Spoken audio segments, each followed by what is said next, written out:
जब वह घूस और पहुँच वाली बात के जिक्र करत हैं सीताराम, तो कहत हैं कि देखो हिंदुस्तानी मनई के एक मानसिकता हो, ओकरे सोचे के एक ढंग हो, वो बलवान के पूजा करत, जेकरे ताकत नाय है ओकर क्यों पूजा नाय करत।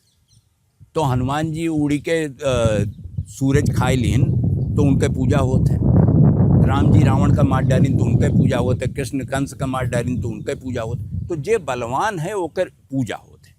तो उन्हें कुल मिलाई की लागत रहा कि अंग्रेज बलवान है और यही मारे मनई ओके पूजा करत है, यही मारे मनई दौड़ दौड़ ओकरे लगे जाते, काहे कि जेहू का कष्ट परी या तो भाग के भगवान के जाई कि हमार मद ई कह दो हम इतना प्रसाद चढ़ाई, और या फिर अंग्रेज के लेके जाई और प्रसाद के नाव पे लिफाफा बंद गई के, रुपया बंद गई के, घूस दे के कैसो अपन काम कराई। अंग्रेजन का घूस दे और अपन काम कराई, ई सीताराम का खटकत बहुत रहा। लेकिन लागत रहा कि एकदम हिंदुस्तानी जोन सोच है, जोन मानसिकता है, उसे बिल्कुल मेल खात है।